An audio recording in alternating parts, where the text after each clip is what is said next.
Good morning to the Celtic Way Morning Briefing Live. I'm Tony Haggerty, Haggerty10, as you can see from Twitter handle. And today, I'm not joined by Sean. I'm joined by Alison McConnell. How are you, Alison? You well? I'm cold. But You apart cold? from that, I'm fine. It's a chilly morning here in Glasgow. I can understand that, yes, indeed. Now, Alison Celtic are playing Hearts tonight. They have fallen 7 points behind Rangers due to Rangers' 1-0 victory last night. Playing catch-up again, but it's just important that Celtic keep winning to keep that pressure on, Alison. It's all about winning, isn't it?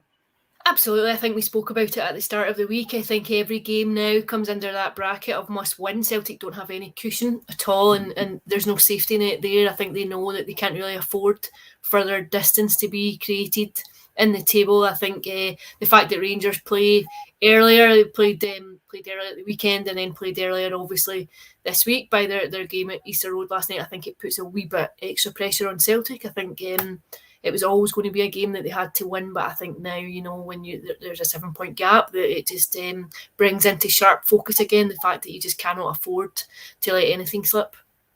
Now, the good news is Tom Rodgick might be back, Alison. Do you bring Tom Rodgick back at the expense of James McCarthy? Do you keep the same team that started on Sunday, or do you bring James Forrest in for a bada, things like that? What's your thoughts on that? Yeah, but it's an interesting one. I think Forrest might start. I don't think Rodgick will start. I think he might play a part. I think he might come off the bench and try and get some minutes into his legs. But he's been out for the guts of a month, possibly more than that now.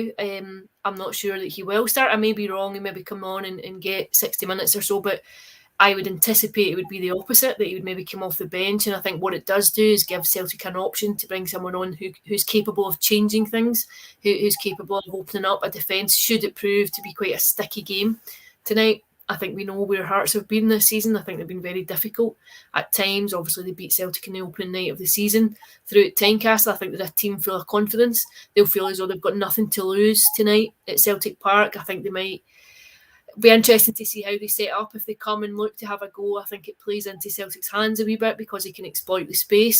So I think they'll try and keep it tight. But I do think they've got players who can hurt Celtic on the break. And I think we all know too the kind of form that Craig Gordon has been in this season. I think he's been outstanding. He's gone back in and taken the number 1 shirt at international level on the back of some very consistent performances from Hearts.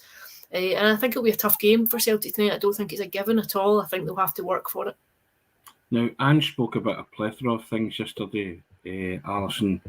Now, and he at one point said he was asked a question that Hearts were looking to overtake Celtic, leapfrog Celtic into second place, and he was asked if he thought about it the same way in terms of revenge and, extending the gap from second to third. And he came out with a great line. We'll keep the pistols in the holsters for the time being. When you start looking at or thinking that you get silvery, glittery objects for winning one game, you lose your focus. I quite enjoyed that one, actually, to be fair to him. You know what I mean? It just sort of shows the kind of tunnel vision and narrow-mindedness of him. He just keeps thinking on a game-by-game basis. I think he has a few nice lines in his repertoire. I think his lines can be quite colourful at times, which is nice. But I think I got his point. I think it's not really about revenge either. I think when you come to games, I think games come in isolation. I think Celtic winning tomorrow night doesn't offset anything that's happened in previous meetings in earlier games of the season. I think it's about the here and now. I think it's about almost taking the emotion of that kind of things away from it. It's about focusing on what you have to do, what the ambitions are of the club, what you have to do to match them, and what you have to do really in order just to piece together a run of consistent games and form. I think we know how demanding December is. I think it's a month that frames the remainder of the campaign almost. I think what happens here really shapes what comes laterally in the final run-in.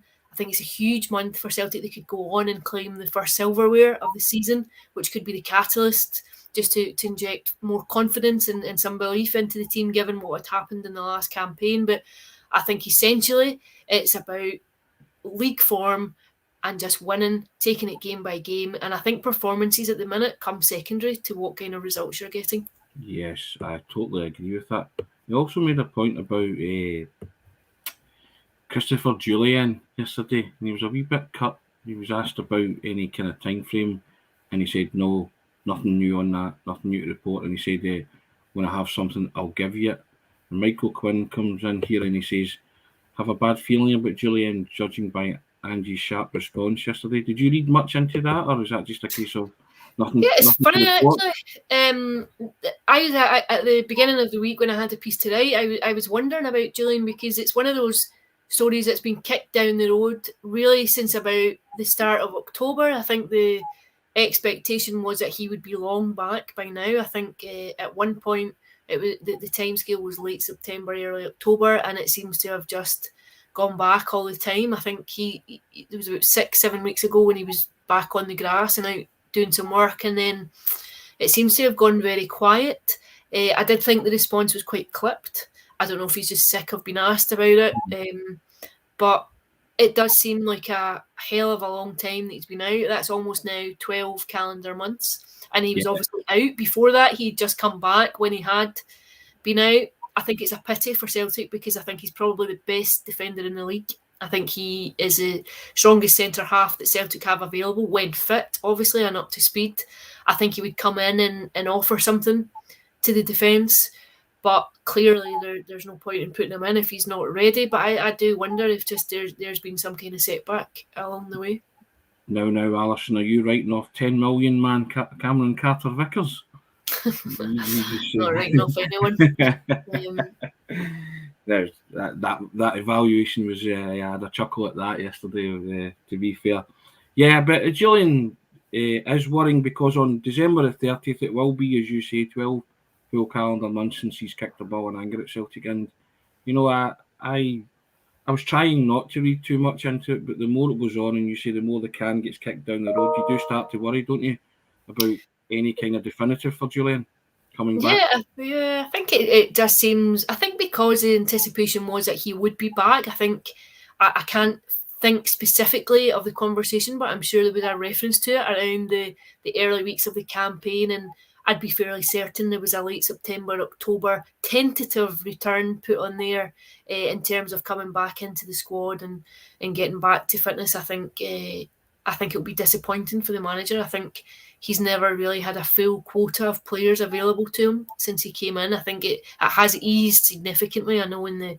early months of the campaign he had a glut of players who were out, but he's never really had the opportunity to have everyone fit and available and be able to work on a settled 11. And I think Forrest coming back over the last few weeks has shown that. I think like players of experience can offer so much when they've been over the course before and they know what the demands are. I think they can come in and just help to steady the ship a bit at times, but also offer other elements that haven't always been there this season.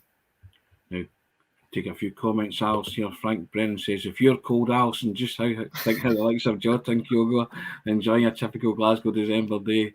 It's even more crucial that we get our ever essential early goal. There you go. That's fair enough. That's an interesting point, actually. Not the cold, but I think Celtic are a far better team when they score first and they score early. Yes. It seems to settle them. It seems to just kick them on. I think, especially at Celtic Park, when it doesn't come right away and teams are camped in. I think we spoke about this on Monday about finding it hard to break teams down sometimes. I think Rogic maybe helps in that respect because I think he has an understanding of Kyogo and can match the runs with the passes that they merit. But I think an early goal just changes the complexion of games for Celtic. Big Rab McEwen comes in here and says, I think it's more that Big Ange doesn't like certain reporters, so they get nothing of them. I don't think any of the two of us fall into that category, Alison, I hope. Unless we starts calling us mate and then you're worried, aren't you? You know? So, Indeed. Dean Crawford says, Mon the Hoops, run our own race and pick up the 3 points. Shane Donovan comes in with this one. He says, business-wise, sell Julian and get someone ready to go. There you go. So, fair enough. And just having a look.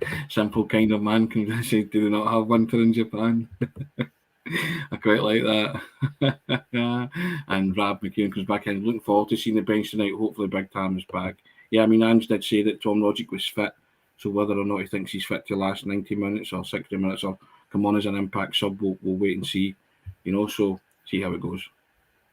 But yeah, I mean, it's as you say, Alison, they're entering a kind of a series of games which you put it could be season defining, isn't it?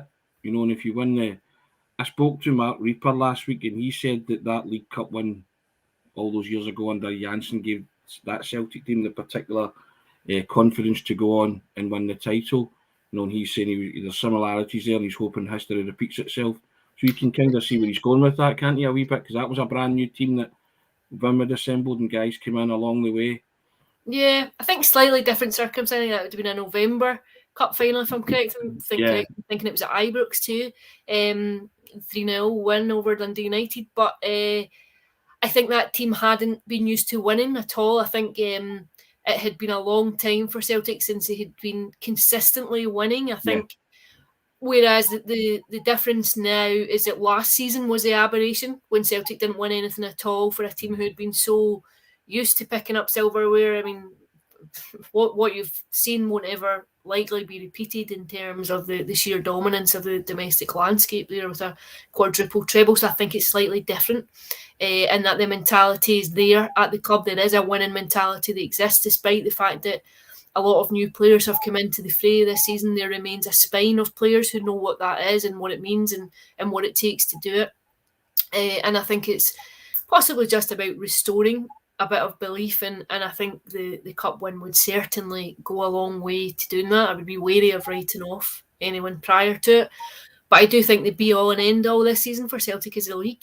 I think they know they cannot afford to slip further behind. I think you've seen two facets of Celtic at times this season. You've seen the slick football, the fast football, the pressing, the high energy game that Ange Postecoglou spoke of that he wants to bring. And I think it does go into, it's an easier game to play when they get that first goal. I think sometimes it becomes quite staid if they don't get it. I think sometimes they look like a team who can run out of ideas, and we have referenced it often too. I still think there is a frailty defensively. I still think Celtic don't look hugely convincing at the back at times. I think they're still susceptible to players getting in behind them. But I think it's now about ensuring that over December you pick up maximum points in the league, and then you go into a huge game, obviously, before you go into the break against Rangers, which gives you the real impetus to go and kickstart your season. Because if you get a result in that game, you have the resources to go into January and strengthen, then all of a sudden you're in a very, very commanding position. I agree with that. Pedro comes in 5:40 kick-off for us in Australia. Hope you enjoy it, Pedro. Nice early morning beer. Yeah, I hope you set the alarm for that one. No, I couldn't agree more with that kind of synopsis that you just said there, Alison. It is about having a perfect December, really, to set themselves up for the Rangers game on January the 2nd. I mean, what kind of game are you expecting tonight from Celtic then, Alison, in terms of their attacking style? And I mean, they'll obviously take the game to Hearts because Ange knows no other way. Yeah, I think you'll see a Celtic team that you recognise. I think it will be a game plan that you recognise. I think you know what to expect from this Celtic team. I do think there are goals in them, but I think they tend to come more if they have a solid start in the game. I think Hearts will come with a freedom. I don't think Hearts will feel as though they've got anything to lose tonight. I think they'll try and camp in. I think they'll try and make life very difficult for Celtic. I think they'll try and restrict the space. And I think it's about having players who can break that down, which is why I think Forrest will probably start. I think Forrest just maybe offers a bit more in that respect. I also think he has a pace that can help when he's out wide. Yeah, I picked myself and Sean picked our teams, and we both have Forrest in it for the start because we just think he's, at this moment in time, he's more effective than Abada, who we have spoken about, has maybe had a dip in form and could maybe do with just coming on as an impact player, making that impact and getting his confidence levels back up. But for me at this moment in time, Forrest is my starter, but I understand that Andy's nursing him in gradually as well because he's been out for a lengthy period as well, so doesn't want to take any unnecessary risks with Forrest. But they just seem a different team with Forrest in that front three with Forrest, Jota and Kyogo, in my opinion. Yeah, I think he offers so much. I think he's one of the real underrated players of the Celtic era, the current Celtic era. I think what he offers in terms of assists, in terms of goals, in terms of creativity, I think it's overlooked at times. And I think when you appreciate it is when he isn't in the team. I think Celtic toiled badly without him last season. I'm not sure it might have been quite as grim without him. We'll never know the answer to that, but I certainly think he offers an incredible amount in terms of his attacking play, and I also think he has a work rate too, where he's not shy and mucking in and helping out with the dirty work. He's also a big game player, Alison, who comes up with big moments in big games for Celtic when they need it most, and I think that's overlooked as well at times. Oh yeah, Champions League goals and goals against Rangers, big goals at big times. Absolutely, I think he's a very calm player. I think he exudes an aura of calmness, composure on the ball. I think he's hungry. I think he's always looking to make something happen, and I think he's a key part of Celtic's front three. And Ryan McCune comes in and says he can't wait to see Roderick and Forrest starting together, because over the season these two have linked so well.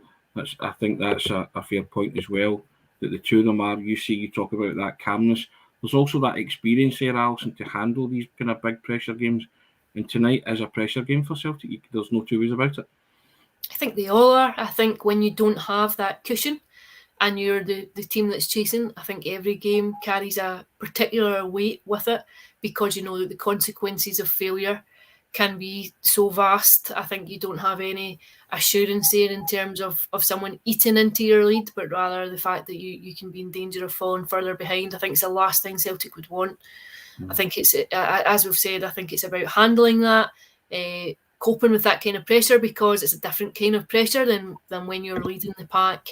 And I think it's about almost trying to put that to one side and just simply focus on the fact that you need to win the game. Yeah. Tim on comes in, Alison, with a score prediction. He's going 4-1 Celtic. Kyogo with a few. Don't know how many with a few. I take that that's 2. McGregor and Juranovic. You heard it here first. Thanks for that, Tim.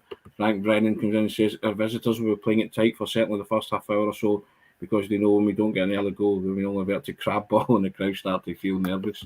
Do you feel that, Alison, while watching Celtic? If they don't get that early goal, there's a nervousness about them, a nervous tension around them? Oh, without question. I think you feel it with the players. I think you feel it in the ground, in the stadium, particularly at Celtic Park. And I get what he says about the side-to-side stuff and people not really having the courage to go and try and play and maybe make the forward pass, or always trying to be safe, which again, to come back to Forrest, I think he offers something different in that respect. I do think you feel the fragility about Celtic at times in games like that. I think it's imperative for them that they get off to a very good start. Indeed, yes. Frank comes back in and says pressure is huge tonight, and any kind of draw is only a defeat. Yeah, I guess that's the way Celtic are looking at it as well, Frank. And we've been talking about that. Just the need to win these games right up until they play Rangers on January 2nd. But myself and Sean spoke about it as well. So much as there's a nervousness, it has to be embraced. I used the word yesterday that it was an exciting time as well. And Frank came in and said it's only exciting if you win. But you have to you have to embrace these challenges. This is what you play football for. You know, to play in big moments like this, cup finals, and run a league race, see how it goes. Absolutely, and I think Celtic have players of that ilk. I think they will. I don't think they will be intimidated or cowed by it. I think they look like players who have been over the course before, who appreciate those demands. I think they're capable of the mental pressures that go with it. I think it's just now about keeping focus. I think you can see they're a much more cohesive unit. You can see at times the fluency about their play, and I think in occasions this season they've been fairly devastating from middle to front. When they click and when it comes into play, they can be ferocious in attack. But I think it's about doing that on a consistent basis and also marrying it to a sounder defensive structure. Sean Curran comes in. Nerves are going daft. Off at 5 a.m. 40 cigarettes down and counting. It's not helping anyone. Sean, yes, indeed. Sorry to laugh, Sean, but I did find that quite amusing. And Rab McCune comes back in. This is what it means to be Celtic. Win. And Jim Stevenson comes back and says he dreads corners and free kicks because Celtic can't defend. Well, it'll all come out in the wash tonight, Alison. We'll see how it goes. This time tomorrow, Celtic could be 4 points behind Rangers again, having won or not, as the case may be. But wherever you are, enjoy the game. Yeah, I hope that Celtic get the result that you want. Thanks as always for your contributions. We try and read as many out as we can. We really enjoy the kind of to and fro and getting to know you over the interweb and all that kind of stuff. Thanks, Alison, for your contribution. You're a star. And we'll see you tomorrow, guys. All the best.